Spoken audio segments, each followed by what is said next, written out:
आज हम मिट्टी से बनाएंगे एक प्यारा सा वॉशरूम, जिसमें हम बनाएंगे एक गुलाबी टॉयलेट सीट और साथ बनाएंगे एक चमचमाता हुआ ऑटो रिक्शा। अभी मजा आएगा ना भिड़ो।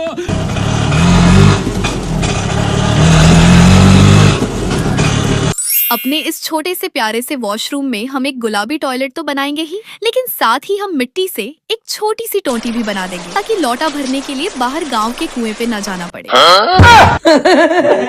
और साथ ही हम नीली मिट्टी से एक छोटी सी बाल्टी बनाकर रख देंगे। मम्मा, मम्मा, क्या हुआ? मम्मा पार्टी। मम्मा पार्टी। चलो पॉटी पॉटी पॉटी।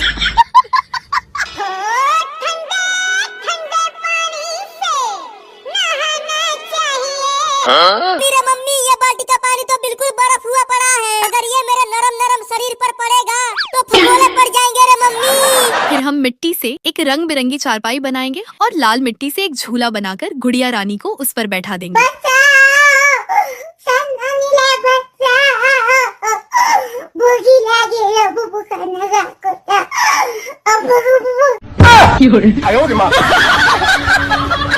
फिर हम अपने किचन के लिए ढेर सारे बर्तन भी बना लेंगे, जैसे कि चूल्हा, तवा, बेलन और फ्राइंग पैन वगैरह। चले तो सबसे पहले हम वॉशरूम बना लेते हैं, जिसके लिए मैं ब्राउन मिट्टी ले रही हूँ। ब्राउन मिट्टी हम इसलिए लेंगे क्योंकि हमने चूंकि एक गांव वाले डिजाइन जैसा कच्चा वॉशरूम बनाना है, तो गांव में आम तौर पर कच्चे घर ब्राउन मिट्टी से ही बने होते हैं। हम मिट्टी की एक चौकोर दीवार बनाकर उसमें स्केल की मदद से छोटी छोटी ईंटों जैसा डिजाइन बनाएंगे, जैसे गाँव में एक ईंटों के ऊपर ईंटें जोड़कर कच्चे घरों की दीवारें बनाते हैं। फिर हम कैंची की मदद से दीवार को एक साइड से ऐसे कट करेंगे जैसे कुछ ईंटें तेज आंधी और बारिश की वजह से गिर गई हो। अब आपने परेशान नहीं हो जाना कि वॉशरूम की दीवार पहले से ही टूटी हुई होगी, तो हम लैट्रीन में जाएंगे कैसे? हम अपना वॉशरूम इतना ऊंचा बनाएंगे कि कोई चाहे जितना मर्जी बाहर से छलांगे मारता फिरे, हमारे वॉशरूम के अंदर आंख उठाकर भी नहीं देख सकेगा, क्योंकि हम अपने वॉशरूम में जाने के लिए ऊंची ऊंची सीढ़ियां बनाएंगे, जिससे हमारा वॉशरूम तो ऊंचा हो जाएगा, लेकिन अब ये ना हो कि आप दूसरों के घरों में झांकते रहें। अब इसके बाद हम गुलाबी मिट्टी से टॉयलेट की सीट बना लेते हैं। जिस तरह पिछली वीडियो में पानी ज्यादा इस्तेमाल करने से वॉशरूम की सीट पानी में बह गई थी, बिल्कुल उसी तरह ये सीट बहने का खतरा भी है अगर आप पानी का नल जरूरत से ज्यादा खोलेंगे। ऊपर से जब मम्मी ने इतना पानी जाया करते देख लिया, तो मम्मी की हवाई चप्पल हवा में कलाबाजियां खाती हुई आनी है और एन निशाने पर आकर लगनी है। अब ये तो हम सबको पता है कि जिस तरह की बचपन से लेकर अब तक हमारी हरकतें हैं, मम्मी अपनी चप्पल के निशाने मारने में इतनी माहिर हो गई हैं कि विराट कोहली की बॉल भी इतने निशाने पर नहीं लगती होगी जितनी हमारी मम्मी की चप्पल। चलो अब नल को वॉशरूम में लगाने के बाद हम ग्रीन मिट्टी से वॉशरूम धोने वाला एक ब्रश भी बना लेते हैं। ये ब्रश सच में इतना छोटा, इतना क्यूट बना है कि मैं बता नहीं सकती, बस कुछ मत पूछो। ठीक है दीदी, हम नहीं पूछते और आप भी मत बताओ। गजब बेइज्जती है। वैसे भी नजर तो आ रहा है कि कितना छोटा है, बस आप अब ये ख्याल रखना कि लैट्रीन धोते धोते सीट के सुराख में बह ही ना जाए। चलो जी, अब ये हमारी एक सुंदर सी बाल्टी भी बन गई है, इसको भी वॉशरूम में रख देते हैं। जब कपड़े वगैरह धोने होंगे तो इसी में धो लिया करेंगे।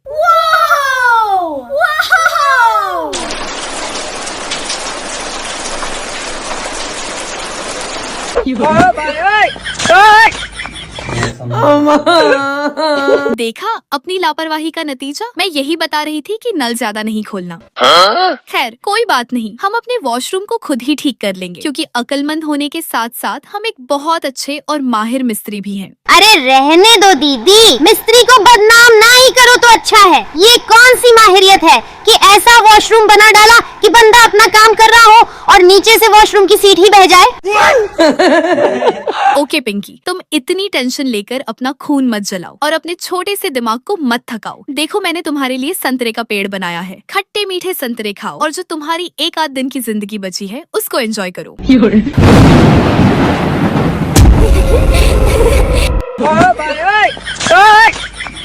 अरे रहने दो दीदी, आपसे ना हो पाएगा। और अभी तो रुको, क्लाइमैक्स अभी बाकी है। चलो अब हम अपने किचन का कुछ जरूरी सामान बना लेते हैं। सबसे पहले हम एक नन्हा सा बेलन और चकला बनाएंगे। वैसे तो इस बेलन से जितनी मर्जी रोटी बेल लूं, रोटी की हड्डी पसली कहीं ना कहीं से निकल ही जाती है, लेकिन खैर कोई नहीं। वैसे भी पेट में जाते जाते जितना इसे तोड़ा और मरोड़ा जाता है, इसकी असली शक्ल तो रहती ही नहीं। अब हम नीली और सफेद मिट्टी से एक लकड़ियों वाला चूल्हा बनाएंगे, क्योंकि हम गाँव में घर बना रहे हैं तो जाहिर सी बात है यहाँ गैस तो है नहीं, इसलिए पिंकी बाग से लकड़ियाँ इकट्ठी करके लाएगी और मम्मी खाना बनाएंगी। वैसे भी सारा दिन बंदरों की तरह पेड़ों के ऊपर उछलती कूदती ही मिलती है। हाँ, मैं लकड़ियाँ इकट्ठी करके लाऊंगी और मम्मी खाना बनाएंगी और हमारी दीदी सारे घर में तबाही मचाएगी।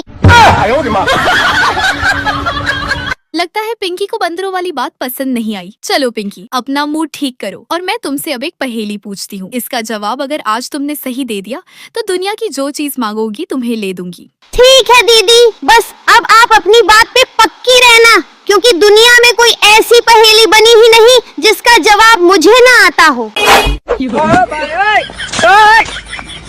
ठीक है गाइज, आज देखते हैं पिंकी हमारी पहेली का सही जवाब दे पाएगी या सिर्फ बातों से ही सबको उल्लू बनाएगी। इस दौरान हम लाल मिट्टी से अपना झूला भी बनाते रहेंगे। चलो तो पहेली है कि वो कौन सी चीज है जिसकी हैं तो टांगे चार मगर हैं बिल्कुल बेकार, चलना फिरना भी है दुश्वार। यानी चलना फिरना भी है दुश्वार, तो इसका मतलब है कि वो साथ वाले शर्मा अंकल की बेगम हैं। अरे नहीं पिंकी, शर्मा अंकल की पत्नी भला कैसे हो सकती है, और वो बीच में कहाँ से आ गई? हाँ दीदी, आपने ही तो कहा था ना, वो कौन सी चीज है जिसके लिए चलना फिरना भी है दुश्वार। तो सच्ची बताओ दीदी, वो खुद चलती फिरती है या नहीं पता नहीं, लेकिन जब भी मैं उधर जाती हूँ तो मुझे भगाए रखती है। कभी कहती है दुकान से साबुन ला दो, तो कभी भाग के जाओ और गली की नुक्कड़ वाली दुकान से आलू ला दो। खैर पिंकी, वैसे भी पहेली का जवाब बताना तुम्हारे बस की बात नहीं थी, इसके लिए थोड़ी अक्ल चाहिए होती है। अब गाइस, मैं यही पहेली आपसे पूछती हूँ कि वो कौन सी चीज है जिसकी है टांगे चार मगर है बिल्कुल बेकार, चलना फिरना भी है दुश्वार। अगर आपको इसका जवाब पता है तो कमेंट में जरूर बताना, और जो सबसे पहले जवाब देगा हम उसका जवाब पिन कर देंगे। अभी मजा आएगा ना भिड़ो। चलो अब हम अपने किचन के लिए एक कटिंग बोर्ड भी बना लेते हैं, जिस पर हम बैंगन वगैरह काट लिया करेंगे, और साथ एक छुरी भी बना ली है जो पिंकी की जुबान से भी ज्यादा तेज है। अब हम अपने घर के लिए एक प्यारी सी चारपाई बनाएंगे। गांव में घर हो और चारपाई ना हो, ऐसा भला कैसे हो सकता है? मुझे याद है सर्दियों की छुट्टियों में जब हम नानी के घर रहने जाते थे तो नानी लोग बाहर धूप में सहन में चारपाइयाँ रखते थे। हम सब उन चारपाइयों पर बैठ जाते, फिर नानी बाग से खट्टे मीठे संतरे तोड़ लाती, साथ मीठे मीठे गन्ने ले आती। हम सब धूप में बैठकर संतरे छीलते और नमक लगाकर खाते। वो भी क्या दिन थे यार। जब गर्मी का मौसम होता तो हम रात को आंगन में चारपाइयाँ बिछाते, फिर सब वहीं इकट्ठे हो जाते। अब्बा बाग से मीठे मीठे पीले और मोटे आम लाते, हम सब आम खाते और साथ नाना जान से मजे मजे की कहानियाँ सुनते। आजकल तो वो मजे ही खत्म हो गए हैं। रात को सब अपने अपने कमरों में लेटे होते हैं, सामने मोबाइल चला रखा होता है, ना दुनिया की खबर होती है ना ही किसी और का होश। और ऊपर से ये पिंकी जब कभी अपना मोबाइल चलाकर बैठती है तो ऐसी बेहोश हो जाती है कि चाहे कोई चोर डाकू घर में घुसकर सारा सामान भी उठा के ले जाए तो उसको सुई गिरने की आवाज तक नहीं आती।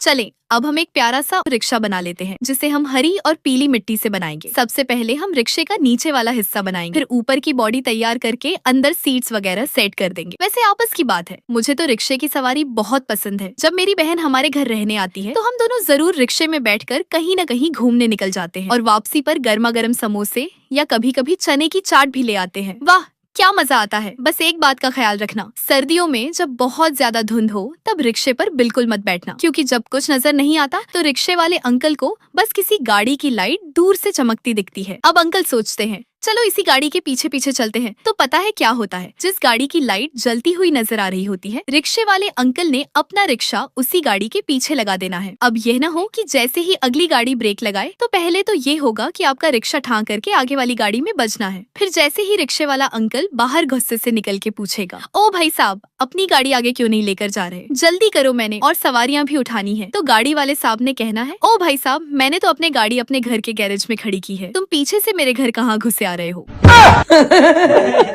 वैसे आप कमेंट में जरूर बताना कि क्या कभी आपके साथ ऐसा हुआ है कि आप गाड़ी में हो और धुंध में जब कुछ नजर नहीं आ रहा हो तो आपने अगली गाड़ी की लाइट देखकर अपनी गाड़ी उसके पीछे लगा दी हो। और इस प्यारे से रिक्शे के लिए एक लाइक तो बनता है। चैनल को सब्सक्राइब तो आपने पहले ही कर लिया होगा, और अगर अभी तक सब्सक्राइब नहीं किया तो अभी कर ले, और पहेली का जवाब देना भी मत भूलना।